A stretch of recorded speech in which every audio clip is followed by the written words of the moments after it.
Welcome to episode number 57 of Talking Mopars and another installment of Direct Connections. This time around, I have my friend Tom Hergert from Rocket Restorations in Olympia, Washington on the show to talk about all his Mopar adventures. He's a buyer, he's a seller, and an overall Mopar enthusiast. So without further ado, if you are a Mopar enthusiast, then you are in the right place. Don't go anywhere. You're tuned into the best Mopar enthusiast-driven podcast on planet Earth, and I'm your host, Chris Albrecht, better known as the Mopar Hunter, and this is Talking Mopars Direct Connections.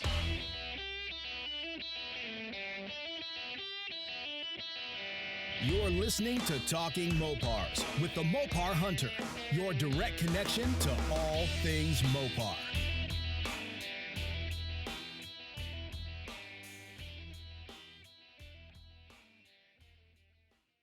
Ladies and gentlemen, welcome back to Talking Mopars Direct Connections. This time around, I have my friend Tom Hergert. You may have heard of him from his business, Rocket Restorations. He travels the United States finding all the stuff that we wish we could find. Tom, welcome to Talking Mopars Direct Connections. How are you, buddy?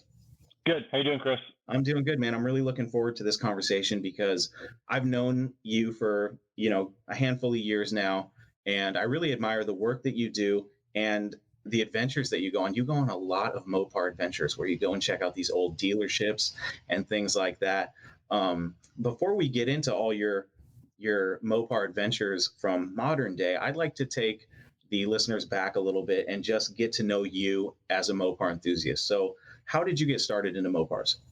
Sure. Yeah.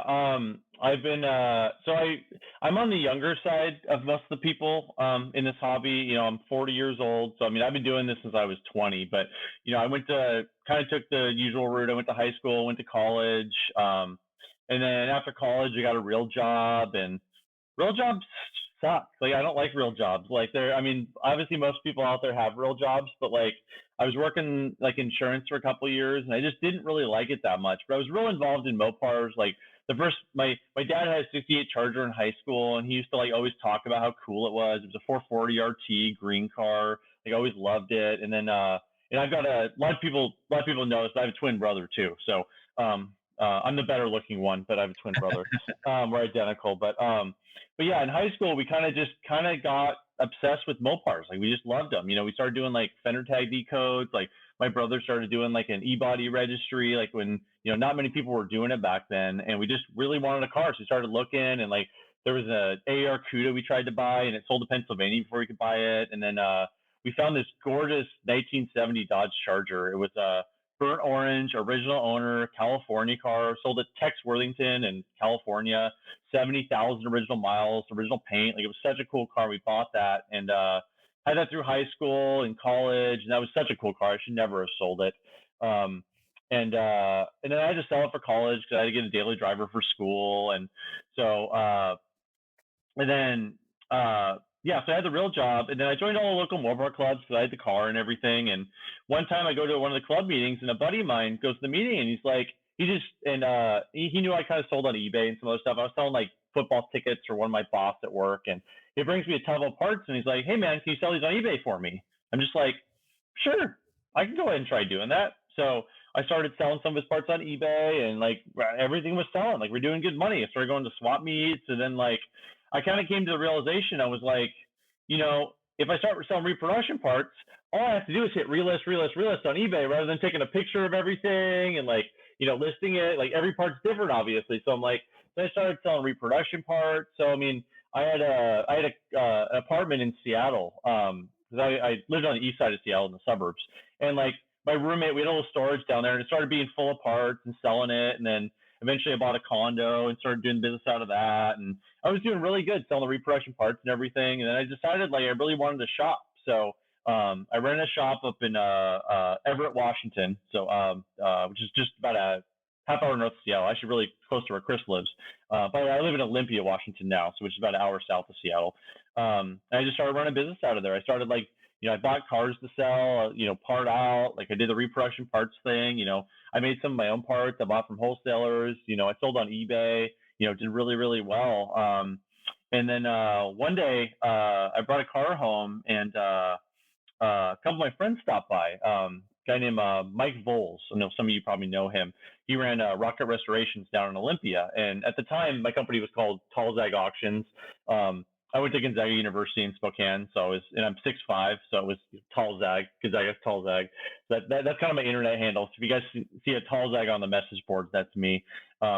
Usually I'm under Rocket Restorations now. So, and he was kind of looking for a business partner. You know, he did the restorations. I was mostly on the parts side, and he kind of wanted somebody to run the business and the parts. And so then I moved to Olympia. We had this super cool shop in downtown Olympia. It was like this old parts store, Spoon Auto Parts. This huge building, had like the old porcelain sign out front still. It says Spoon Auto Parts. Had like the big bay windows where you could see inside and what everybody was doing. And it was cool. I mean, we did really well down there. We did, you know, real high end body and paint. You know, the shop did a 71 CUDA that was, you know, OE gold at the Nationals. You know, that was, and I learned a lot down there. Like I wasn't really a big restoration guy before I joined Rocket Restorations, and I learned a lot down there, like how to organize, how to put the parts together. I mean, it's like, man, doing one of these complete OE nut and bolt restorations is not for the faint of heart. It's a lot of work to do that. Like, it's like, you know, when you have to get every nut and bolt and fastener and screw in that car correct, get every finish right. Like, it just takes so much time to do that right. Yeah, we're doing pretty good. And then, you know, kind of the 08, 09 recession hit us pretty hard. You know, people started losing their houses. You know, people were using like their home equity lines of credit for restoration, and it hit us pretty hard. It was kind of hard finding business. The parts side was going okay, and it just like, you know, my partnership kind of fell apart a little bit. So we ended up just kind of splitting up the business at that point. And, you know, we actually had two buildings there. We had the one on the corner that was Spoon, and another building next door. So I was over there, and then I just decided like I was kind of just sick of doing it. So I basically I got married at that point. Luckily my wife has a real job, so, you know, it helps with insurance and everything. So that helps a lot, actually. You know, trying to run this business by yourself and not having health insurance and all that is hard. So we actually bought a house out in a town called Shelton, which is about half hour northwest of Olympia. And that worked out great. I had a shop out there. It wasn't very big, but, you know, we're still doing restorations. And I hired a guy I've known forever, Trev. He was actually mentioned in the Hearst convertible conversation you had a couple podcasts ago. So he's a super nice guy. He's got that 70 Hearst convertible, the one of one car. Yeah, and it was doing good. And then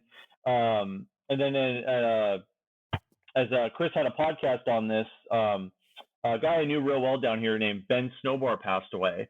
And it ended up being a really good opportunity. Like, you know, Ben passed, and he had this huge property south of Olympia and all these cars and parts. And like I just said, Chris has kind of got into this earlier on a previous podcast, but it was like, man, the stuff he had was just unbelievable. And, you know, I basically, you know, they were looking for somebody to help them, like kind of, you know, he had a business, kind of help with the business, get it organized, and basically just try to figure out what to do with the estate. I mean, Ben had like 120, 130 cars. We had 3 5,000 square foot buildings, just floor to ceiling full of parts. I mean, it was good stuff too. I mean, complete Hemi blocks. Like, so Chris has posted some pictures from this auction. It was impressive. Like, I actually got Roadkill to come up here. They did a big article on it. Like, and I basically helped them like go through, organize the parts, and then I had to hire an auction company to sell it all off. James G. Murphy did a wonderful job there selling all that stuff off, and it was crazy. I mean, like, so basically, then after the auction, you know, I actually in the house there's like this fantastic walk-in closet in the house. So I just sent my picture of wife of the walk-in closet, and she's like, "I'm sold. I want that house." So I actually talked my wife into, you know, being able to buy this place. So so shortly after the auction, we bought the house, and, you know, that's kind of the story. Now I'm working out of here. It's pretty fantastic. I've got 13 acres here. I'm kind of in a rural area south of Olympia. You know, I'm 10 minutes from town. I got 3 5,000 square foot buildings, which I've of course filled in several years. It didn't take me long to fill them up full of cars and parts, but yeah, it's been going great down here. I'm really happy with what I'm doing. So. That's awesome, man. Tell me a little bit about Rocket Restorations, as far as, you know, some of your notable restorations that you've done thus far. Sure. Yeah, so Rocket's kind of everything. Like, people kind of ask, like, what specifically do I do? I mean, we just do a little bit of everything. So we do car restoration. I don't do body and paint anymore. I did that when I was in downtown Olympia. I don't have a paint booth. Honestly, I never made that much money off it anyways. paint body's just hard, man, because everybody wants a $50,000 paint job for $20,000, and it's like, or $10,000, and it's just hard. So I farm that out. But we do all the assembly here, all the reassembly, disc brake swaps. I've got a couple regular customers who are awesome. We've got a couple guys who have fairly big collections. They just kind of rotate their cars in and out. We just do maintenance on them. It's like we've got an AAR CUDA in here right now from a good customer of ours. And then when they did the restoration, they didn't do the correct black on the hood. So it's like kind of a gloss black on the hood. On an AAR CUDA, it's supposed to be texture. So we're redoing that. The exhaust wasn't painted. It came in, like, once you ran it, it had like a radiator coolant leak. So it was leaking out of the studs on the exhaust. We fixed that. So we do a lot of that. We do a lot of nut and bolt stuff too. Like, we got a 71 Super B in a couple months ago for a customer that it was at a body shop, and they did a pretty good job of putting it back together after paint, but they were just in over their head. Like, they just they weren't real super familiar with Mopars. So we put that back together, and then we do parts too. I do used parts. We do a lot of reproduction parts. We buy from wholesalers, sell a lot on eBay. Our eBay handle's Rocket Resto. If you guys need any parts, check out my store on eBay. And our website is rocketresto.com. So it's ROCKETRESTO.com. We just do a little bit of everything. Sometimes we'll buy cars on spec just to restore to sell later down the road. We just do a little bit of everything. So see some of the cars we've done. We did a really nice 71 340 Swinger last year. That was a really, really nice car. We're almost done with this Super B. It looks fantastic. We just put a picture of that on our Facebook page. So yeah, just kind of a little bit of everything. So awesome. Now, when I watch your social media, I see you and your crew going on all sorts of crazy adventures where you find these old dealerships and you find, stashes of all these awesome NOS parts and things like that. How did you get started in, hunting down these old dealerships? Are you just well connected in the Mopar community, or is this from research that you've done? Because I know a lot of people, when we, like guys like me, when I see that kind of stuff, I'm like, how did he find out about this place? Because it's like, it's so crazy that those places even still exist. Yeah, oh, absolutely. And it's a little bit of everything. I mean, like, when you run the Mopar shop in town, like, people find you, like, if something happens, there's a big parts stash, people call you. But, a lot of it's just beating the bushes too. Like, I'm really good at that. Like, I love, my favorite thing is a swap meet. I love going to a swap meet, and I like buying so much more than selling. Like, I mean, I have to sell to stay in business, but I just like buying way more than selling. And, I've been going to shows since I was in high school. And I like traveling. I like the road trip part of it. I go, LA's got 2 shows a year. They have a spring fling and a fall fling. I go down there every year. And I've always got something to do down there. It's like, I'll have a buddy needs a car hauled down, and I'll buy a car to bring back. And it's like, then you hear, like, somebody buys some parts from you online. You just have a conversation. Be like, hey, man, do you have anything else? Oh, yeah, I've got a 70 Roadrunner down here. Oh, yeah, I may think about selling it. So some of that. One thing I've done recently is I actually found an old Chrysler dealer list from 1970. It has all the addresses and all the dealer numbers on it. And I've just been doing research in like these rural areas, and it's really amazing what's still out there. Like, I went to I never been to the Minnesota Mopars at the Park show. Fantastic show, by the way. If you guys have never been there, it's fantastic. Unfortunately, it got canceled this year because everything's gotten canceled because of COVID, which is really just a bummer all the way around. Yeah. It really is. Yeah. But I went out there last year and with this dealer list, and I just went down.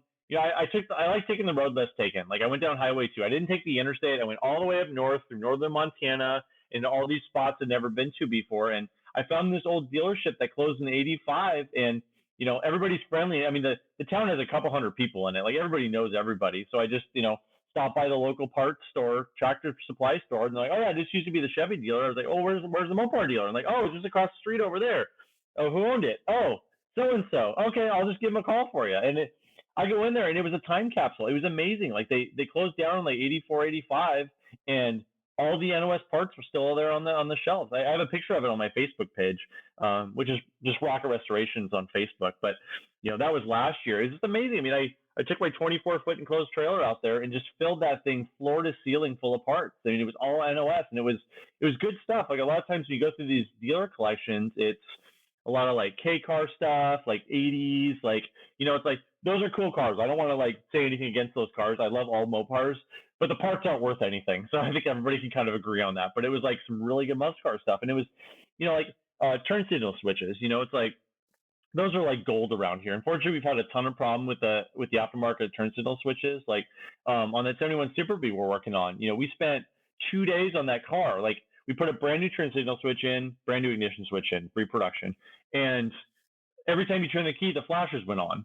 And like we spent all this time trying to track this down, and then we're finally like, okay, well, let's check the turn signal switch, and it was a bad turn signal switch from a reproduction one, and like, but when you have those NOS switches, they don't do that. So it's like, it's so cool. And I've been getting really into signs lately. If you've got any signs for sale, give me a call. I love old signs. I've been buying a lot of plastic. I can't afford the porcelain. The porcelain's too expensive. But I was just down in California, and a good buddy of mine, he's a little older than me, but he's been doing this as long, a lot longer than I have. He cleaned out a dealer in the Bay Area, in Martinez, and he had all sorts of cool stuff. He found all the old dealer records, which I love finding the old dealer records. I'm a huge history buff on this stuff. Like I love finding out the history of these cars. Like you go through a dealership like that. So they weren't a big dealership. They were they sold about 100 to 115 cars a year. I guess it's kind of a medium-sized dealership, but they weren't a very big dealership. But like just going through and seeing all the cars they sold, it's like they have all these notebooks, and it's like, because like the Slant 6 green Dusters haven't survived. Like this little piece of paper on there that has the invoice and the window sticker is like that's the only record of that car. Chrysler only has records pre-67, which I don't know if the listeners knew that, but if you have a 67 and before Mopar, Chrysler still has the paperwork. Unfortunately, they're not doing decodes right now because of COVID, but I'm sure they will again soon. But everything 68 and later, it's like when everybody says like, oh, my CUDA is one of 30. Well, it's like, that's just how many exist. Like you don't actually know that. But that's why I love these old records, because it's like, I'm going through, and like Shell Oil Company bought 16 Belvederes from them, and they're just like 318 automatics, like nothing cars. But it's just cool seeing how they were optioned. Like I guarantee you all of those cars don't exist anymore. They all got crushed in the 80s most likely. And it's just so cool. And then my favorite part of this is when I reunite paperwork. So there was a 70 Chrysler 300 Hearst in there, and I found the car. It's in Europe right now. So I'm trying to track down the owner. But like, how cool is it to be able to reunite paperwork with the original car? So if anybody has a car that was sold at Duarte and Whitting in Martinez, California, give me a ring. I probably have your original paperwork. We just found a 67 CUDA that was sold there. I actually just found it on Facebook Marketplace. I was looking, just surfing as every Mopar guy does, go on Facebook Marketplace and see for cars for sale. And I'm looking at it, and it's got a Duarte and Whitting plate frame on it. I'm like, whoa, I wonder if that car was sold there. Emailed the guy, it matched, and they sent the original paperwork for the car. I mean, it's everything. It's like the sales receipt, the window sticker, the invoice. I love this kind of stuff. So if anybody has any like old dealer paperwork out there, I love that kind of stuff. I keep a registry of this stuff, and I try to reunite the paperwork with the original owners. So he had that, which was super cool. Then he had all the old signs from the dealer. So he had a double-sided Valiant plastic can. So it's the big Valiant sign, plastic, double-sided with the can. He had a pair of Chrysler Plymouth authorized service signs, still brand new in the original box. They never even hung them up. They were NOS. One got damaged, unfortunately, probably when it was shipped. It was dated 64 on the box. So there's one crack in one of them, but those, and then there was an original plastic sign that was, so the Valiant and the authorized service were 3x6 plastic, and then the other one was 4x6 or 4x8. So, but just big one. But just like, I love going through these old dealerships. I buy all the old parts books. I love parts books. Parts books, like, I just love going through a parts book, and it's actually really helpful in a restoration shop. It's like, you can't know everything in this business. Like, I don't care who you are. Like, I mean, there's Galen Govier, Dave Wise. I mean, they're really good guys. They know probably more than anybody out there.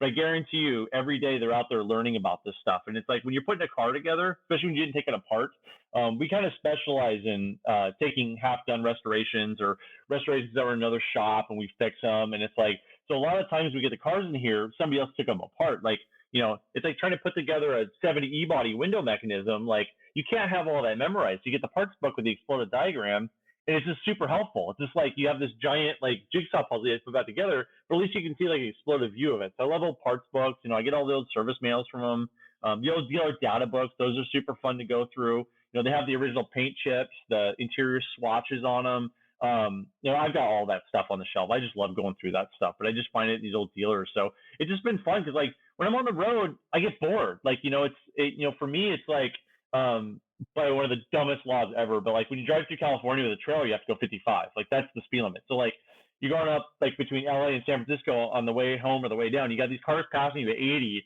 and you're going like 55 up the road. It's just torture. It takes so long. So it's just like I try to break up the trips. I just try to make stops. It's like I'm always looking for parts. I'm always looking for guys who are looking to sell stuff. So it's like I make a stop here and there on the way. It just kind of breaks up the trips. That's kind of where it started. And then I've kind of gotten a little better at it, with all these dealer stops. And I just found this other dealer down in California I'm supposed to stop by next week. And, he has his original Pentastar I'm trying to buy. So I don't know. He wants a ton of money for it, but I don't think I'm gonna have room, but yeah, it just kind of started as that. It's kind of breaking the trips up, and it's just like I'm going to old wrecking yards. I mean, they're getting harder and harder to find. Unfortunately, they're starting to get crushed out at an alarming rate, return to find parts. But kind of that's when it started out. When I was doing this in the late '90s, early 2000s, a lot of these wrecking yards are still out there. So I love going through an old wrecking yard. I just love finding parts and just walking through. Like even if you don't buy anything, it's just cool seeing this history sitting there in the yard.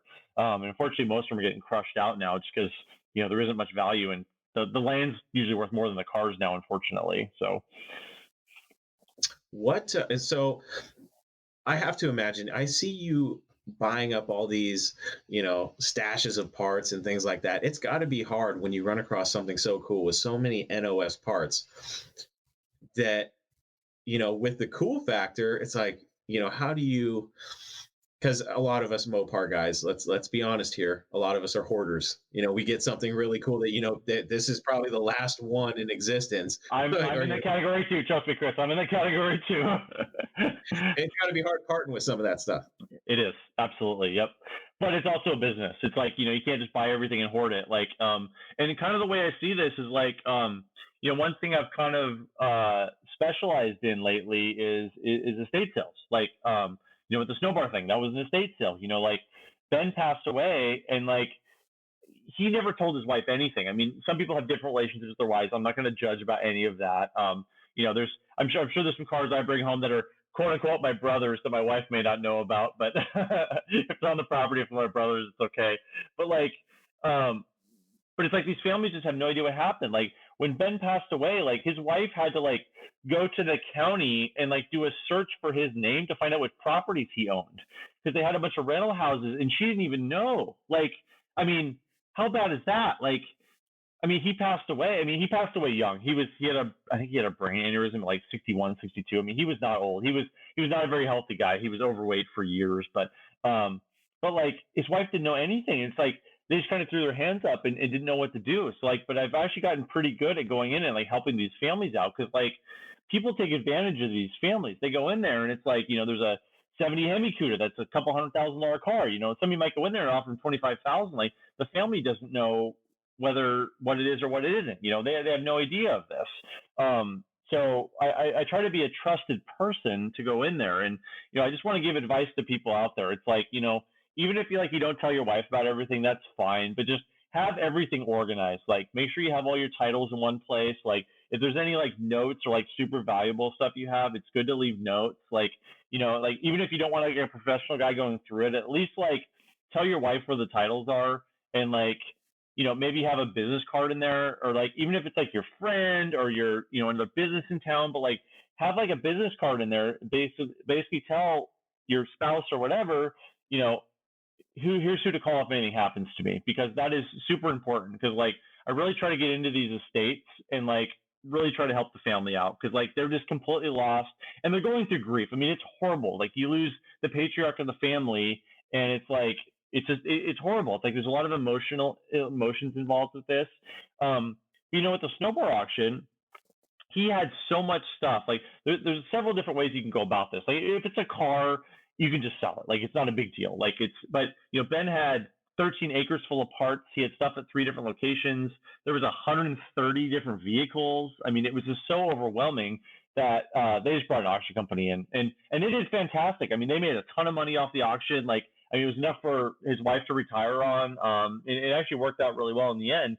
But there was so much junk too. It's like we brought in 2 40-yard containers, and we filled 3 full of scrap. Like, do you know how big a 40-yard container is? Oh, yeah. Well, you do. Yeah, you do. Yeah, you do.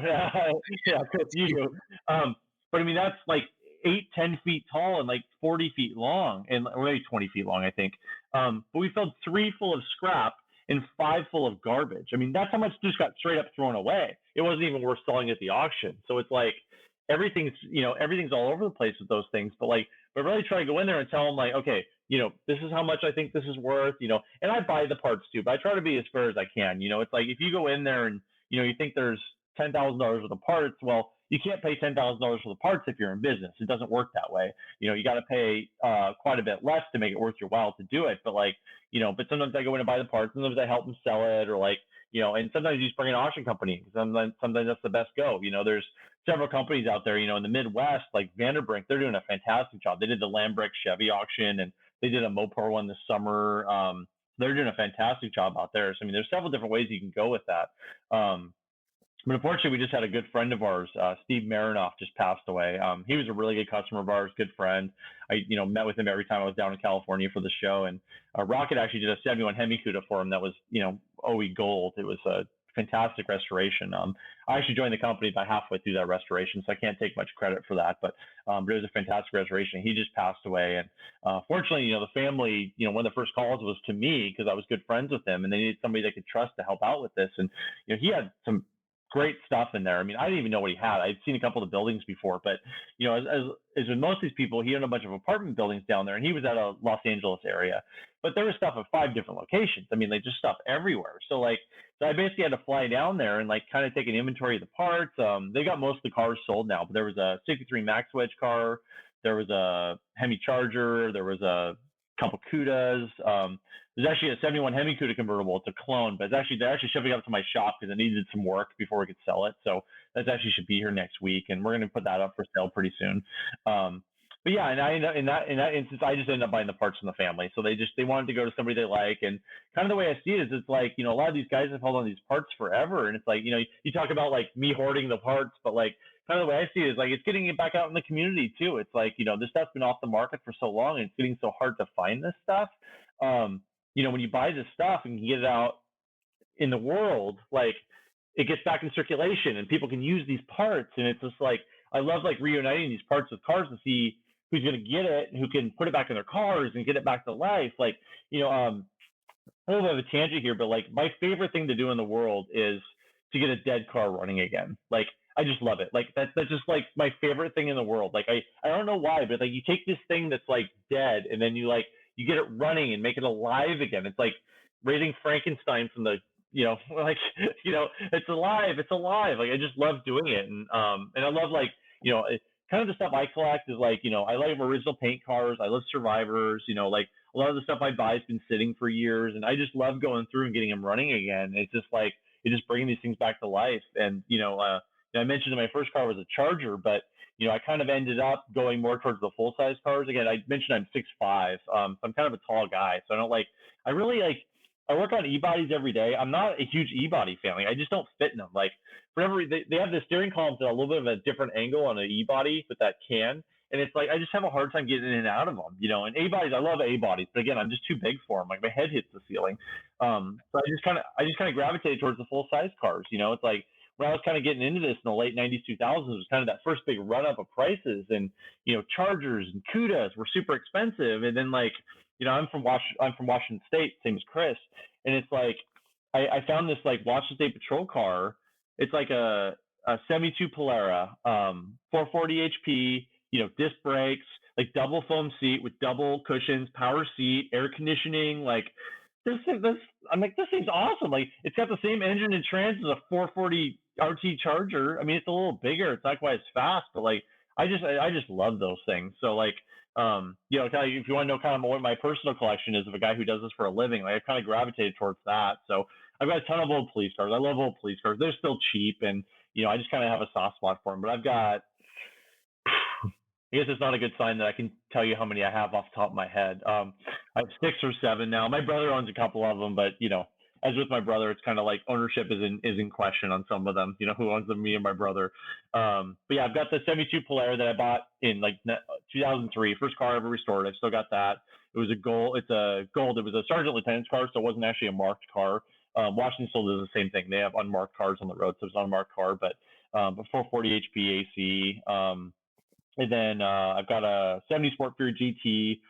It's a silver burnt orange car. That's a super cool car. So it got in a wreck in the early 80s in Utah, and it just sat, like it got in this wrecking yard, just sat, and I bought it a couple of years ago. So it has a little bit of a front nose hit, which was enough to total it in the early 80s, but not now. Obviously, it's worth fixing now. It's a pretty rare car. And then I've got a 58 Plymouth Sport Fury 440 4-speed convertible. That's a super, super cool car. They have a unique rear end in them. It's a Dana 53 rear end in that car. It was 440 4-speed C-body only in 67 and 68. It's a super goofy rear end. Do some research on that. If you ever want to do like an episode on like the really goofy parts they put in this car, but it's a Dana 53 rear end with 331 gears and a sure grip. I'm writing that down. It's so weird. Isn't that crazy? Yeah. It's 67, 68 C-body only, 440 4-speed. I don't know what the production on that is. I've seen like two others. I'm trying to buy one of them.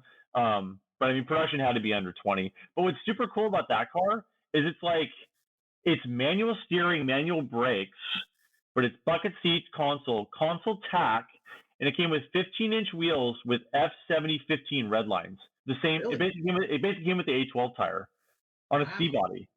Yeah, without disc brakes. A little aside, C-body nerd, but like if you got disc brakes on a 65 to 68 Plymouth, you got 15-inch wheels. If you didn't, they were generally 14, but they actually put 15 on it with drum brakes with those big red line tires. I didn't even know they're available in 68. Like I looked up the code, I didn't recognize it when I bought it. I actually got that out of another estate sale in Oregon. Another one James G. Murphy did. Man, I'm trying to remember what the name of that was. It was out in the desert in the middle of Oregon. That was another really cool one to go to. Guy had a ton of cars. Yeah, that's kind of my personal collection. So I tend to flock more towards the full size cars. I actually just bought a flat fender Willys. I've wanted one of those for a while. So I found one over in Eastern Washington, like super clean, hardly any rust on it. Again, been sitting forever. So got it running. But no one of my mechanics.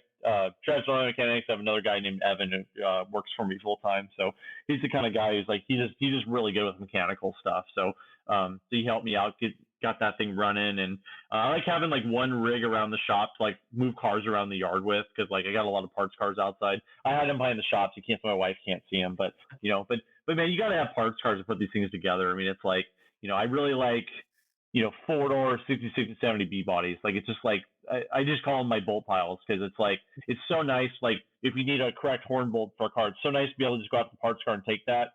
I have all the nuts, bolts, and fasteners. They're just not super organized in back. But like it can take a half hour to find that one bolt. But if you just go to the parts car, it's really nice. So you just pull it out real quick.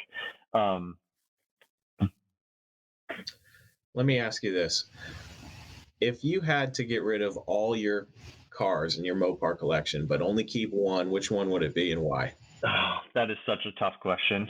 I know people always say that to delay the answer, and that's probably what I'm doing. It would probably be my 72 Polara, just because that was, I've had that since 2003, I think. That was my first full restoration I ever did. I have a lot of emotional attachment with that car, but that 68 4-speed Fury, if I didn't have the emotional attachment with 72, it would be the Fury. So I love that 4-speed Fury. It's such a cool car. And that's one, it's like, that's kind of the curse of owning a restoration shop, is like, you don't have time to work on your own stuff. It's like, you're out there, and I have 2 young kids, which doesn't help too. So, I love my kids, but it's like, I have a 4-year-old and a 1-year-old right now. So it's like, they just take up a ton of time. So it's basically like, I'm working when I'm working, and then I'm with my kids the other time. But it's like, okay, I can work for 2 hours on my project, or work on 2 hours on a customer car is waiting to get the car done. I can make money off that. So it's like, you don't get a lot of time to work on your own stuff. So, yeah, I actually just bought a Power Wagon too, a 48 Power Wagon in California. That's a pretty cool truck too. It was up in the mountains above Redding up there. I've always wanted a Power Wagon. It's one of I have bucket list cars that I've had, and I've got most of them now. But I always wanted a Power Wagon. I'm still looking for a Little Red. I've never owned a Little Red. I will at one point. There's a few other cars on my bucket list. That was one of the ones on my bucket list I've always wanted to own. So, but the thing is, like, I like the flat fender Willys so much. It's like, I don't know. I may just end up keeping one, but we'll see. I'm kind of the personality. It's like I love buying stuff a lot more than selling. So generally, when I buy a car, it'll be for like a couple of years. I'll fix it up, enjoy it a little bit, then I'll kind of move on. So, the Sport Fury GT and the 4-speed convertible, and my 72 Polara, those are the keepers. I'll never sell those. The other stuff kind of comes and goes over the years. So, That's awesome. So with all the Mopar adventures you go on and all the cool little collections you've seen, what would you say your craziest find or coolest find in your opinion? What do you think that would be? What would you say? Well, the coolest thing I ever saw was the Giuliano collection. Like, I mean, that obviously wasn't for sale, but like a lot of people, saw the auction a couple years ago. Which, man, I that's one of my regrets. I really wish I would have gone to that. Like, I was saying, I'm gonna go, and then like I saw pictures and like realized how cool it really was, and it was like that was just unbelievable. But I got I was down at the spring fling and I got invited down there, and man, just seeing that all together in person was just unbelievable. I mean, it wasn't like a find I was trying to buy or anything, but that was definitely the coolest thing I ever saw. I mean, that collection was just unbelievable. The cars, the memorabilia, how he had it laid out. I mean, that guy, he was so meticulous with the stuff. I mean, there wasn't one square inch of wall that wasn't covered in posters and banners and signs, but how he laid it all out perfectly was just amazing. That guy had just an incredible collection of attention to detail. And then like he took us up to his attic, and then like I go up and there's like a pile of like 30 NOS F6015 polyglass tires for Hemi Cudas, and it's like I mean, that guy was doing what I'm doing now, but 20 years ago, 30 years ago. Like, he crossed the country. He went to, like, his deal was tires. He loved old tires. Like, and he had some Cobras and stuff. Yeah, that was one of his things that people don't know, but he was a big tire guy. So he would go to all these, he'd find, like, these tire warehouses and find, like, NOS tires in the back and stuff that was, like, hidden back there, and he'd buy them all. So, again, he was going to, like, dealers and stuff. It's actually funny, like, how I got that dealer list. My buddy Dan found it. But the guy who had it, his dad ran like a parts depot in Alabama, and that's what he did. He had like a couple old cars, and he would just like when they were on their family road trips, you could see like there's notes on it. Like so when they went on their family road trips, he'd go by these old dealers in like the 70s and try to find parts for his like 50s cars. So, but yeah, Giuliano did that back in the day too. So, which I always thought was kind of funny. Wow. Yeah, his collection, when I saw that going up for auction, that once I saw that collection, I was like, okay, I don't think there's ever going to be another collection as epic as that. I just don't think it's pretty impressive. I don't know if you've seen what Mike McCandless has been doing in North Carolina, but a little bit. He's more of a neon. He's more of a forward look neon porcelain guy. Giuliano was more scat pack, rapid transit system, but I don't think Mike's quite reached Giuliano levels, but like Mike's collection is impressive. It's the McCandless Museum. They're on Facebook, but like if you guys haven't checked out his collection, it's amazing. But he's more porcelain neon. Unfortunately, I'm kind of priced out of that stuff now. It's just getting so expensive for that stuff. It's just like I run a restoration shop. I don't have that much money, so it's like I've been kind of collecting the plastic. It's a little cheaper. His the pictures of his shop are amazing. I'm sure. Have you seen the controversy? I don't know if his post is still up about the steel wheels from the Hemi car. Have you seen that controversy? I don't think I saw that one. What was that?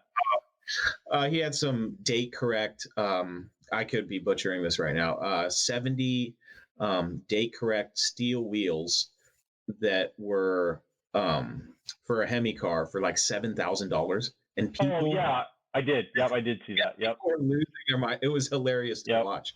Yep. And then he put him on eBay. The thing about Mike is like Mike's a super nice guy. I know him. He just bought a car from Trev actually. And he's a super nice guy. I've hung out with him maybe once or twice.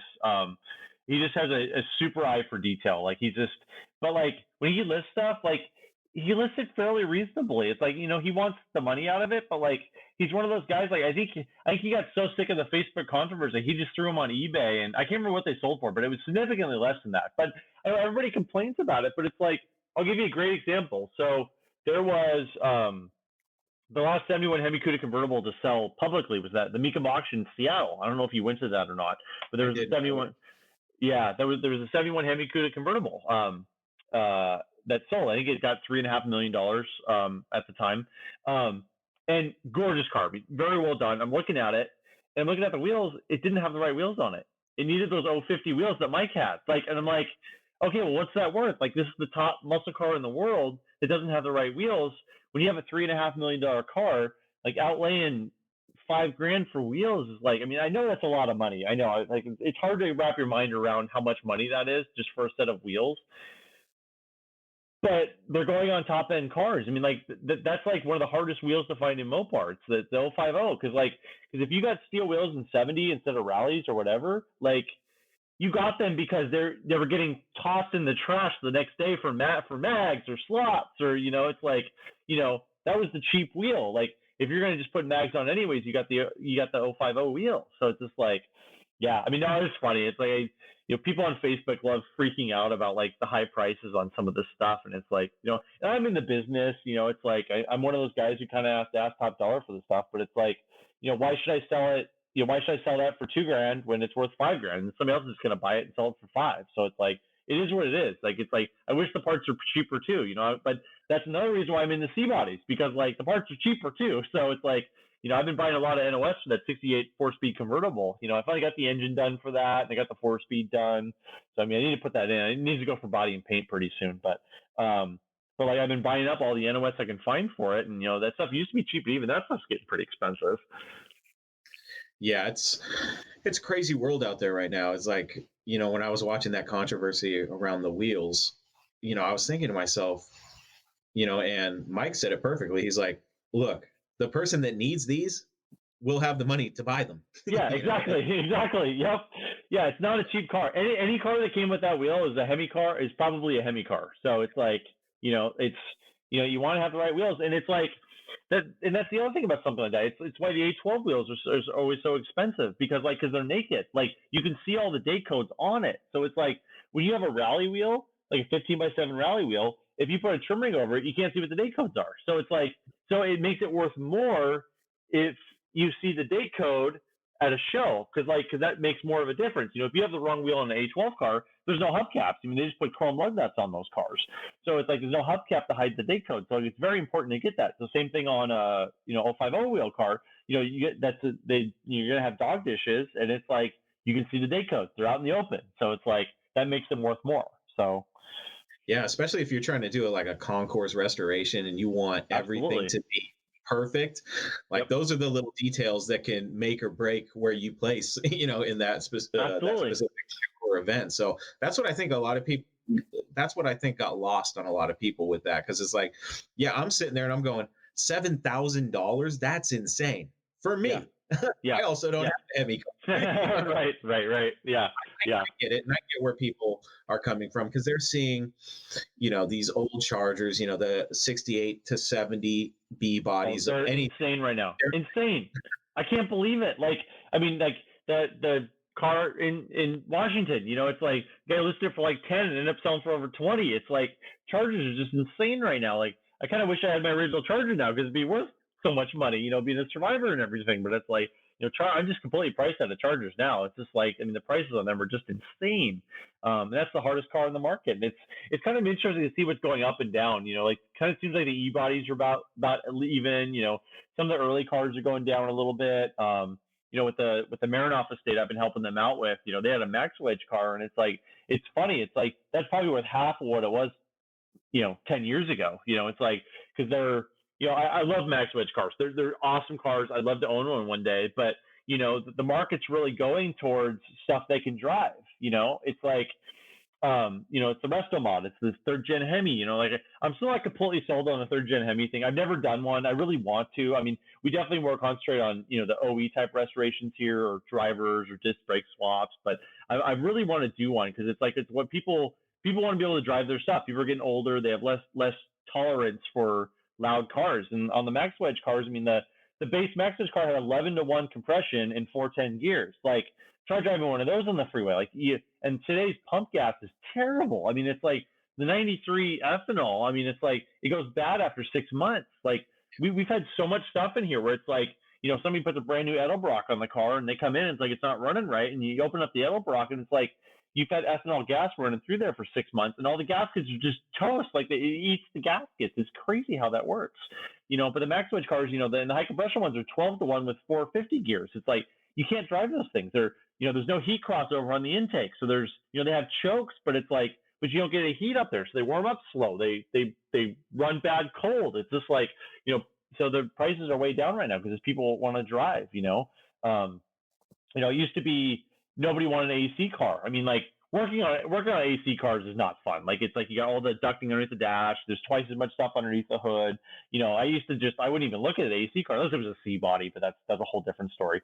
On a Charger, I didn't want an AC car, but now, as the age of the people into this are getting older, they want AC cars. I've got a buddy who's snowboarding in Phoenix now, and like all he wants is AC cars because he's in Phoenix. It's like, and he's not down there in the summer. He's back up here in the winter. He's down in the winter up here in the summer. But he still wants an AC car down there, even in a convertible. I mean, like I've never quite understood that when I was young. It's like, well, you have a convertible, just put the top down. But then go down to Phoenix when it's 110 degrees. Like, okay, I get it now. Like, even with a convertible, and he doesn't want a car with a black interior. He wants a white interior. It's like, so it's kind of interesting how the market changes and what people like and they don't like. It's like AC used to be a huge minus on one of these cars, but now it's actually a plus. Obviously you can't get a multiple carb car, but like, you see a lot of guys with big collections where it's like they have Cudas and Chargers. Then they'll have one Chrysler 300 Hearst, with AC, long wheelbase, and that's the one they drive because it's the most comfortable car. It's like it's maybe not the coolest for everybody out there, but it's like the people really like having a full size car with AC. They drive really nice down the road. They're easy to drive. They're tune-a-boats, but like but they're a really good road trip car. If you just want to go out and drive, they're the most comfortable one to do it. An e-body is a nice short wheelbase. It's like they don't necessarily ride the best. It's a little less comfortable. So I don't know. It's kind of interesting to see where the market goes. Yeah, I've actually been really impressed with some of the big body sedans that I've seen that people are buying and just hot rodding. I think it's really cool. Absolutely. Yep. Absolutely. Great way to get into the hobby. And like you were saying earlier, you still get the HP motors and all the stuff that you could your Chargers, but you have a couple extra doors. And if you're a family guy, that might be more, it might be easier to convince the wife, Yeah.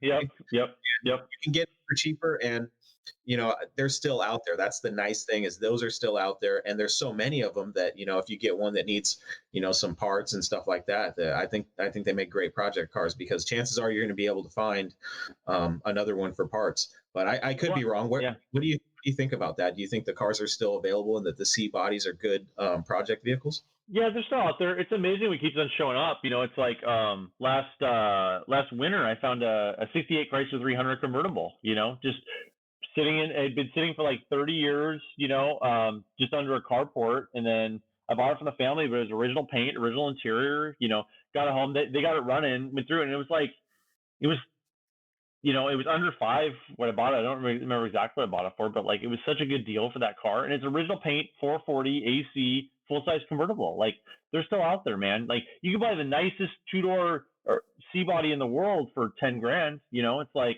and it makes if you just want a car to drive and enjoy, they're fantastic. They really are. It's obviously getting harder to find some of this stuff, but the cars are still out there. And, it's like, dealing with these estates and everything, it's like, it's real sad, but, there's a lot of stuff going back on the market right now that hasn't seen the light of day for a while, which, is good for the guys looking for the cars. So. Yeah, definitely. It's so interesting to me, like watching the market, get crazy on Chargers, crazy on E-bodies. Well, any B bodies really, from 68 to 70 is pretty crazy. Even 71 and 72 is getting kind of crazy too.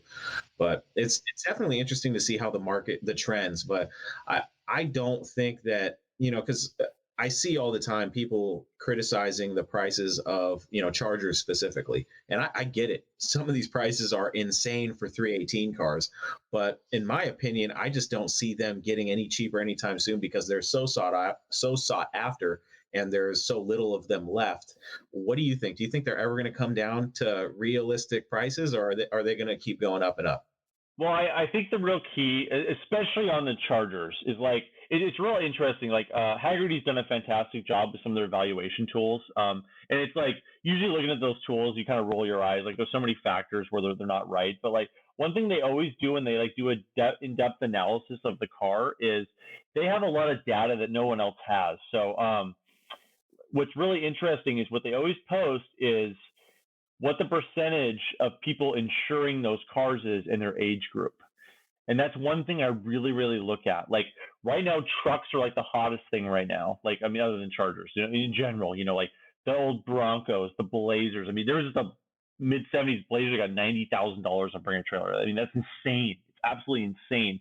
But like the key with Chargers is it's people in our generation, I guess I'm kind of at the tail end of Gen X, kind of at the start of millennials a little bit. I'm not quite a millennial, but close. But it's like, what did we grow up with? Dukes of Hazzard. Like, yeah. I remember specifically Christmas when I was like 4 years old, my parents got me like the General Lee and this police car to chase it. And we played with that till it broke. I mean, it like shattered. Like there was no car left when I was done playing with that thing. And like, but that's what really resonates with our generation. It's like we're on the younger side of this, but it's like, that's what's going to drive. I don't think Chargers are going anywhere anytime soon because like the people who really like those cars, I mean, even my friends, like most of my friends don't even know how to change their oil. Like, I mean, some of them do, but like, it's like we've kind of grown up with this generation where it's like,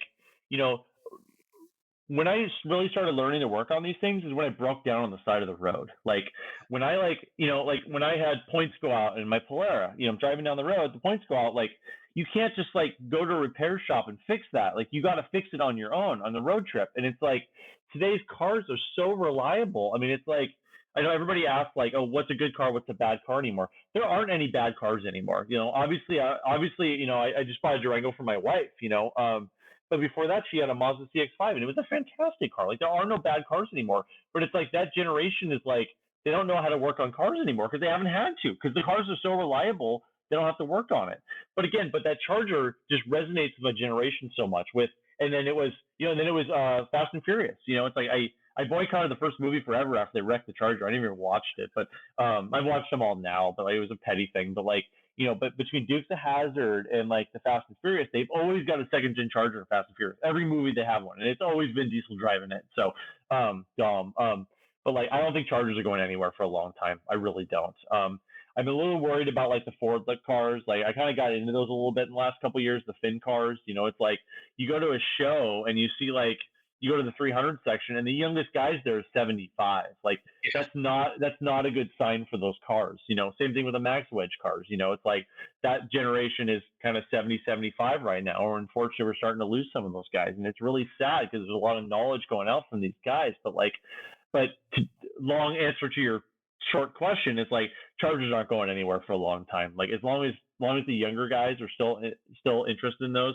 I mean, I don't know. I keep on saying they can't go up anymore, but they keep on going up. So I don't know what the answer to that is. But and you also get some competition from the new cars too. So it's like you kind of get into the price range. Like you see the projects go for like 20-25, but I haven't seen them much more than that because you can go out and buy an RT Challenger for 40-50. You can buy a Hellcat for 70. And like a lot of people just prefer that because they don't have to work on the old cars. But which I think hurts a little bit the middle market. You get like that 40 to 60 area and you start competing with the new muscle cars. But no, I don't think Chargers are going anywhere for a long time. I really don't. So. All right. I love getting people's perspectives on that from just a regular enthusiast to people who own businesses and are dealing with parts and things like that and see cars for sale all the time. So it's definitely interesting to talk to people like yourself about that just to see where the market's going because, my opinion has been, hey, if you think they're bad now at 2025, wait, give it 30 years. Then, because if I had the money, I would just go find myself a Project RT and just stash it and work on it as I could and collect as many parts as I. Because you never know how long the parts are going to last. All these repop parts, or even the NOS parts. I imagine. I mean, you deal with parts. It's got to be harder and harder to find these really rare NOS parts for the muscle car segment, correct? Oh, it's extremely rare. And it's why, it's really a shame that there are very few companies doing the OE restorations anymore. I mean, that was like really popular about 10 years ago, but the parts are just drying up. You just can't find the parts anymore. To do an all NOS restoration, you just can't do it anymore because the parts don't exist. I mean, we're really lucky. I mean, I complained about, some of the reproduction parts earlier, and I do have a lot of problems with them. I mean, like I can give you an example, 100 long. I'm not going to get into it here, but like, I mean, it's so frustrating using reproduction parts sometimes. But the thing is, they're out there, which is fantastic because, like, if these parts weren't available, these cars wouldn't be getting done right now. So, and it's the boom in reproduction parts over the last 10 years has been fantastic and really a boom for finishing these cars. So, I've been really, really happy about that. It just makes it easier to do these restorations. So, I really prefer to use OE whenever I can, but that's just not practical for a lot of things. So it's just not. What is since you've done so many, hunts and finds with all these old NOS parts, what do you think the coolest, rarest, most valuable, or most important part that you've ever run across is? I really got to think about that. I mean, I just, the Steve Marinoff estate, I was just down there in California last week, and I actually got to go back down there on Tuesday. I got to drive back down. I really was hoping not to, but fortunately, I got to go back and get the parts. But I got a Hemi block out of that. That's probably the most valuable part I think I've ever gotten. So 68 Hemi block, and then it came with heads and valve covers and rockers, and I got my 24-foot white trailer I go all over the country with, filling up, and I was a little overweight on the way home after I had all those parts in there. I stopped to go back and get all the rest of the stuff. So, I'm trying to think what else. Like, I don't know. It all starts merging in together after a while, but I love doing these things, and I wish I was better at social media. I mean, you're fantastic at social media. You do a great job at it. I wish I was a little better at it, but like the problem is like I'm always so busy. Like I don't get like disciplined enough to like post all this stuff. I mean, I think people would love seeing more stuff that I find, but like I did like a 1-minute video with the Marinoff thing, but then the rest of the time I was putting the parts in the trailer and driving home, and it's like you can't I'm not going to start posting on social media when I'm driving home, but I have been listening to a lot of Talking Mopars on the way down, on the way back though, which is great. So I kind of got caught up on the podcast a little bit. So, a lot of dead time in the truck going back and forth. So I hear you. It's definitely, if I was doing what you were doing, I wouldn't have time for the social media stuff. So I have to do this podcast and live vicariously through my friends that do all that stuff. Well, I hope shows start back up again next year. I mean, I miss shows, man. I just miss them so much. A great example is, last week, I was down in LA. I mean, I was helping out with the Marinoff estate, buying all that stuff. And, man, he had some incredible NOS parts, some stuff I've never seen before. I mean, it's just the mundane stuff. Like, you ask the most expensive, coolest thing, but he had NOS wing nuts, for the air cleaner. You never see that stuff. Just the most mundane stuff. He had original, made in the USA tan distributor caps. Nobody makes a good reproduction of that. So, but it's the original caps from back in the day, dual point. I lost my train of thought there, but yeah, it's just all this cool stuff. It's kind of fun to find it. So definitely, yeah, it's fun to watch what you guys come up with. It's all like you were saying about you're bad with social media or whatever. I don't agree, because I when you post something, I'm like, oh, what did he find this time? Because it's few and far between, but yeah, you posted some really cool stuff, and this I'm curious to see what all you end up with from the Marinoff estate. That should be interesting. Well, and I'll post some pictures. I've been kind of working the whole last week of separating the parts and selling some of the stuff. There was an aluminum 63 Plymouth aluminum front bumper, which was cool. Just some really rare parts in that. Hemi carburetors, Max Wedge carburetors.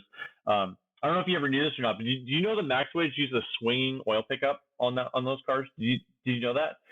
So they originally came up with this. It's literally so it's oil pickup. It goes in the pan and it literally swings. So when you hit the gas, it moves it backwards. Really? And then when you go forward, it goes back forward. Yeah, they use a swinging oil pickup in a Max Wedge engine.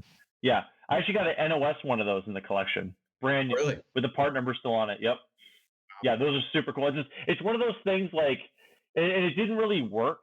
Mopar is famous for, they were so good with engineering back in the day. They were just fantastic. I mean, the interiors weren't as nice as the other ones. The styling wasn't, quite as, especially until 68.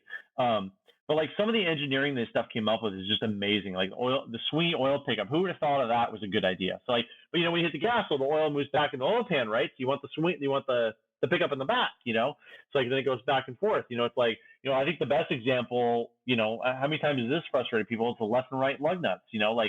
From an engineering standpoint, it makes total sense. If you have a loose lug nut in your car and you're going down the road, it won't come off on the left side. But how many studs have been broken off by Les Schwab over the years when they have their air gun at 300 pounds and freaking bust the nut off before they figure out, that it's left and right. So just I love Mopar with all my heart. They had the best engineering of any of the big three, but there's definitely some stuff where it's just okay, you guys overthought yourselves here. So that's funny. Well, man, as we wind down here, when we were talking earlier about the prices of chargers, you had mentioned how when you're looking at a $25,000 complete project, it's probably going to cost you tens of thousands of more dollars to even restore to a respectable condition. You're talking about that puts you in the market for, to just go to a dealership and pick yourself up a nice Challenger RT brand new, or, a number of the other cars. I'm curious to see, with Pentastar geeks like us, some of us are just diehard classic Mopar guys. And I personally, I like it all. I like all the generations. There's something I can find that I really like from all of them. I'm curious to hear what your opinion is on the modern Mopars and what Dodge has been doing as far as performance and the modern day muscle cars. What do you think about those?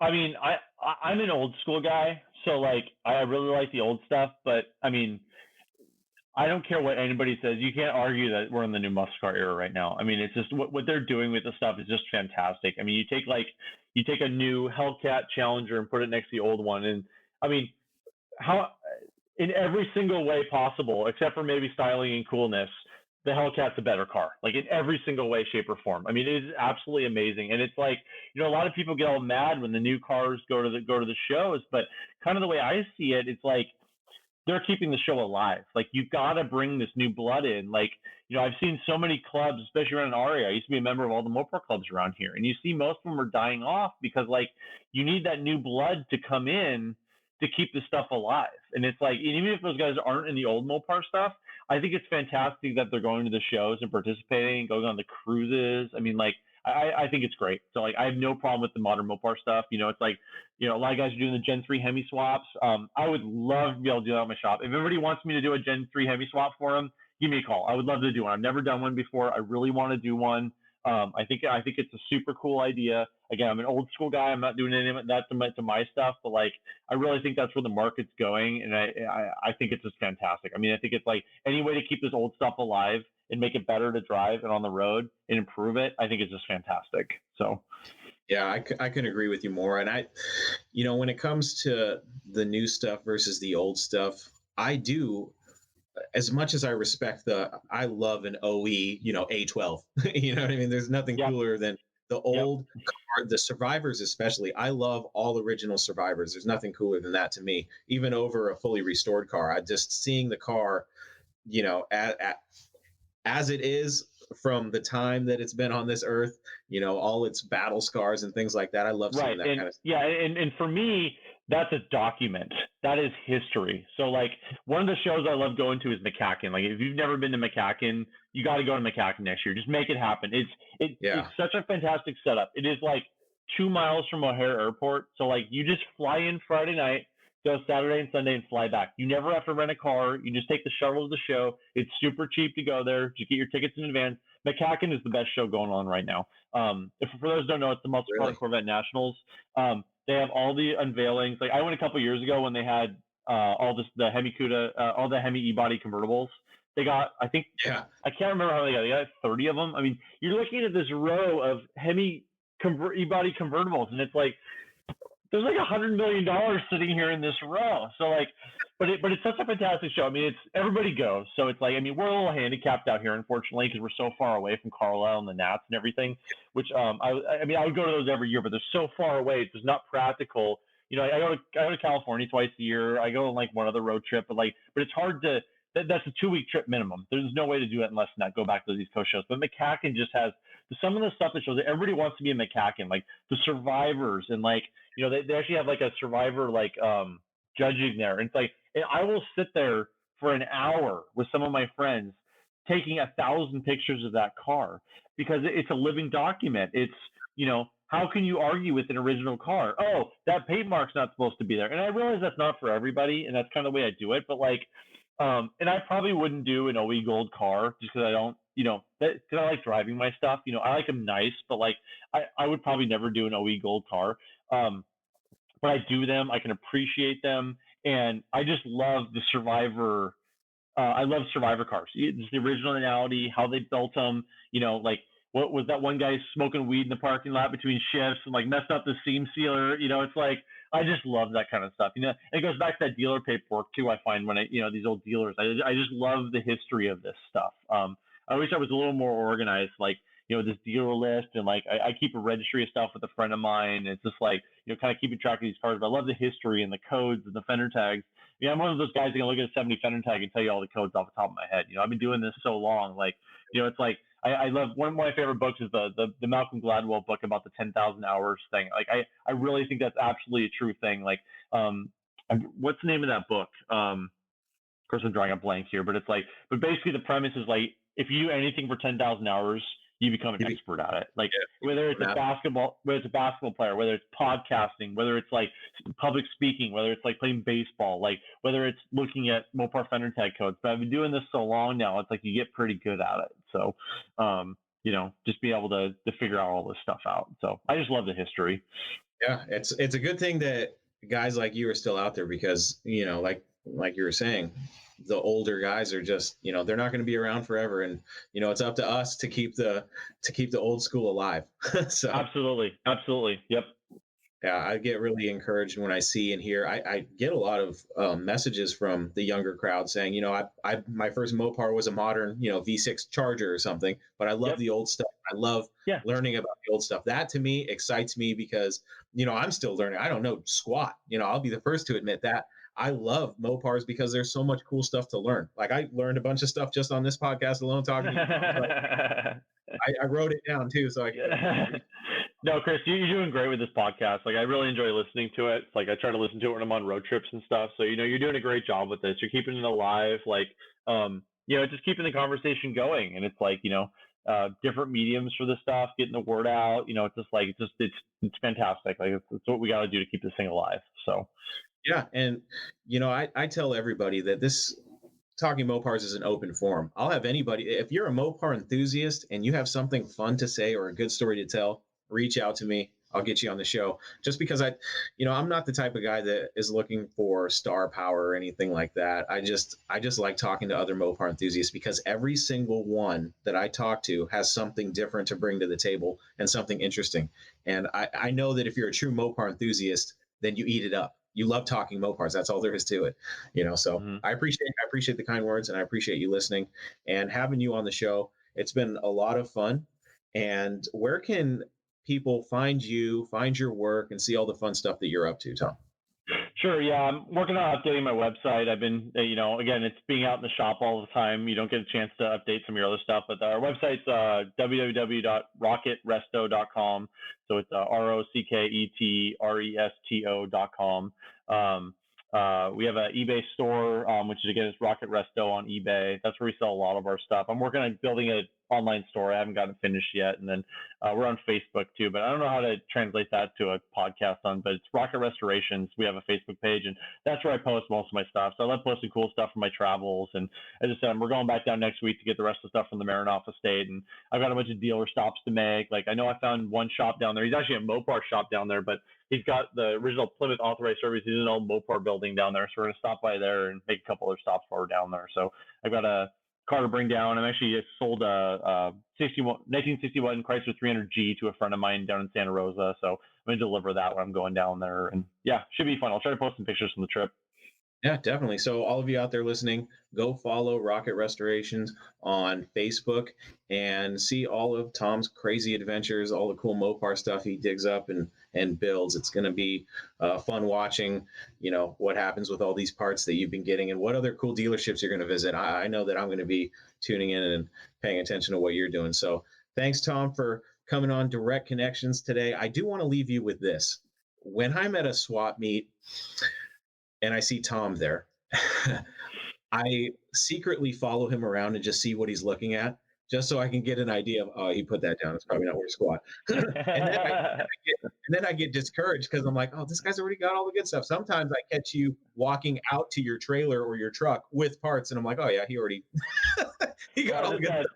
As I said, I like buying a lot more than selling, but if you buy everything and never sell, then you're going to be broke real quick. So all right, well, I hope to see you next year at swap meets and shows. Hopefully, I hope so, man. I hope so. Yeah, I was down in LA and we're supposed to go to the fall fling down there, and they got canceled 3 days before the show. I mean, it was brutal. I was already down there for the show, and unfortunately, like, I'm really good friends with all the guys in the club down there. It wasn't their fault. The city shut them down because of COVID, but it was really bad. I mean, like, 3 days before the show. Like everybody's looking forward to this. Like they had like record numbers of swap meet guys, and people are dying to get out there. I mean, it's like, I'm taking this stuff seriously. I'm wearing my mask and everything, but it's just like, man, I really hope this thing clears up by next spring so we can start going to swap meets again. So I'm crossing my fingers, hoping that because this year sucked so bad, next year's going to be amazing, and that everybody I'll tell you what, Chris, the first swap meet next year that we can go to is going to be the most amazing swap meet you've ever seen in your life, because everybody has like this cooped up, like they need to buy stuff, and it's like, like I've been doing really well online right now because like nobody can go to shows. Everybody goes to car around, like, oh, I can buy all my parts for my car, but like people have to buy everything online right now because you can't go to a swap meet. It's like, Absolutely. Well, Tom, thanks for coming on Talking Mopars Connections, and everybody else out there, thanks for tuning in, and we'll see you next time.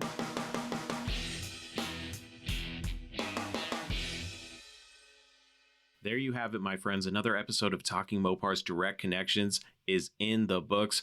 Thanks to Tom for coming on the show. And I'm sure you guys noticed that the quality of the audio for that interview was not the best. I'm not sure what happened. I think it was on the end of the platform that I used to record the interviews. So I apologize. I did the best that I could with it, and it couldn't get any cleaner than what you just heard. So my apologies. Hopefully I won't have that problem again in the future, but I've had it a couple times now and it's starting to frustrate me. So I need to get to the bottom of that, but that's okay. The show must go on. For more information about this podcast or to listen and subscribe to the show, please visit talkingmopars.com. And don't forget that you can send me your stories, questions, comments, complaints, suggestions, and everything else on your Mopar addicted mind to chris@talkingmopars.com, or leave me a voice message on my voicemail box at 209-28-MOPAR to hear yourself on the show.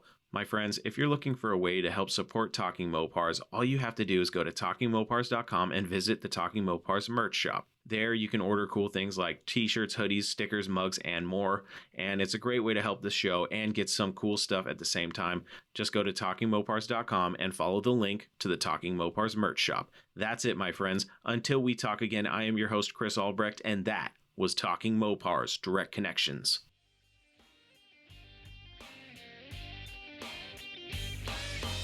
Thank you for listening to Talking Mopars, your direct connection to all things Mopar.